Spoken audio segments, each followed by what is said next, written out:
चिंता ऐसी डाकिनी काट कलेजा खाए, वेद बेचारा क्या करे, कहाँ तक दवा लगाए।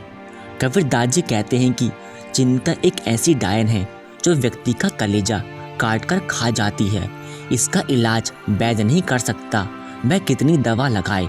अर्थात चिंता जैसी खतरनाक बीमारी का कोई इलाज नहीं है। आगे कबीर कहते हैं, तन घर सुखिया कोई न देखा, जो देखा सो दुखिया हो।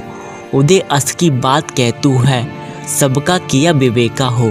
तुलसी साहिब भी अपनी बाणी में संसार के दुखों के बारे में इस प्रकार कहते हैं, कोई तो तन मन दुखी, कोई चित उदास, एक एक दुख सवन को सुखी संत का दास। कबीरदास जी हमें समझाते हुए कहते हैं, दुनिया के सब जीव अपनी अपनी जगह दुखों और मुसीबतों के मारे हुए हैं। असली सुख और शांति उसी को है जिसने मालिक की भक्ति और प्यार का आसन लिया हुआ है। हम दुनिया के जीव उस परमात्मा को तो भूले बैठे हैं, उसकी खोज नहीं करते, उसकी भक्ति की और हमारा ख्याल ही नहीं है, और दुनिया की शक्लों और पदार्थों में सुख शांति ढूंढने की कोशिश करते हैं।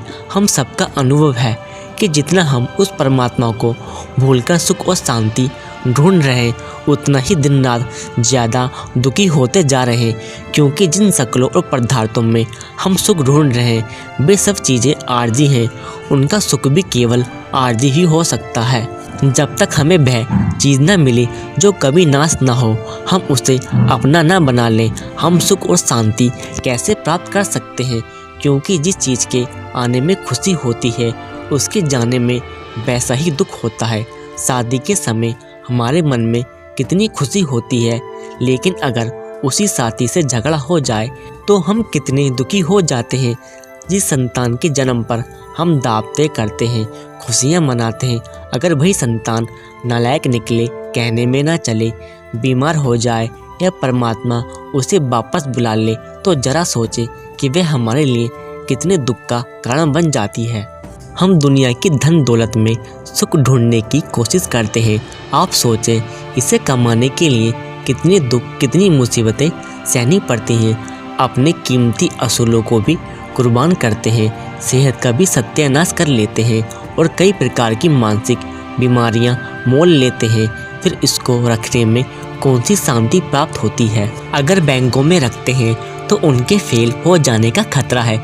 कभी आयकर और बिक्री कर की चिंता लगी रहती है, कभी यार दोस्तों के मुकर जाने की फिक्र है कि शायद वे रुपये लेकर वापस न करें, और जिस वक्त वही दौलत जाती है अच्छी तरह दुखों और मुसीबतों में फंसा कर ही जाती है। कभी डॉक्टर की फीस में होकर निकल जाती है, कभी मुकद्दों में उलझाकर चली जाती है। कितने दुखों और मुसीबतों से कमाई, लेकिन फिर भी सुख न दिया।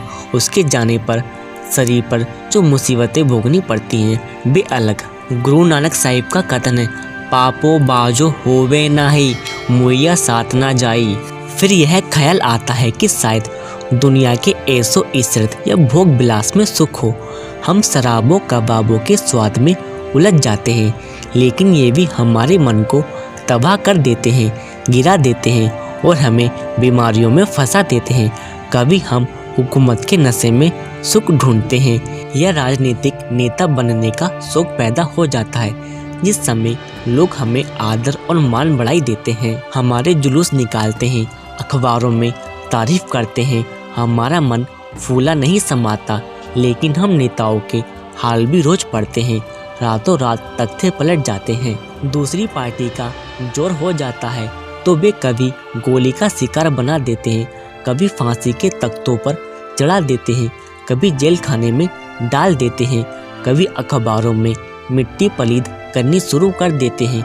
जिस हुकूमत के नशे और दुनिया की मान बढ़ाई में सुख ढूंढने की कोशिश की, वही हमारे लिए दुख का कारण बन जाती है। कबीर साहिब जी का कथन है, सुख मांगत दुख आगे आवे। संत कबीरदास जी आखिर में समझाते हुए कहते हैं कि इस दुनिया में हम कभी सुख और शांति प्राप्त नहीं कर सकते। ये जो थोड़े बहुत सुख नजर आ रहे हैं, समय पाकर दुखों में बदल जाते हैं। महात्मा हमें अपने अनुभव से समझाते हैं कि जब तक हमारी आत्मा परमात्मा से मिलाप नहीं करती, हम कभी सुख और शांति प्राप्त नहीं कर सकते। संसार की धन दौलत और शक्लों में से भी हम तब तक ही सुख और शांति प्राप्त कर सकते हैं जब तक हमारा ख्याल मालिक की भक्ति की ओर है। मिसाल के तौर पर एक बच्चा अपने पिता की उंगली पकड़कर नुमाइश देखने जाता है। उसे वहाँ हर चीज़ बड़ी ही सुंदर और अच्छी मालूम देती है। कहीं बिजलियाँ जल रही हैं, कहीं तरह तरह के खेल हो रहे हैं, कहीं खिलौनों और मिठाइयों की दुकानें सजी हुई हैं। बच्चा समझता है कि यह खुशी उसी नुमाइश के साज सामान से मिल रही है। लेकिन अगर गलती से बच्चे से अपने पिता की उंगली छूट जाती है तो वह चीखें मारना शुरू कर देता है और रोने चिल्लाने लगता है। हालांकि नुमाइश का सब साज सामान वहीं का वहीं है। फिर बच्चा महसूस करता है कि वह नुमाइश में से खुशी उतनी देर तक ही प्राप्त कर सकता था जितनी देर तक उसने अपने पिता की उंगली पकड़ी हुई थी। इसी तरह दुनिया में भी हम सुख और शांति उसी समय तक पा सकते हैं जब तक हमारा ख्याल और लीप उस मालिक की ओर रहती है। इसलिए महात्मा हमारे अंदर मालिक से मिलने का प्रेम प्यार पैदा करते हैं।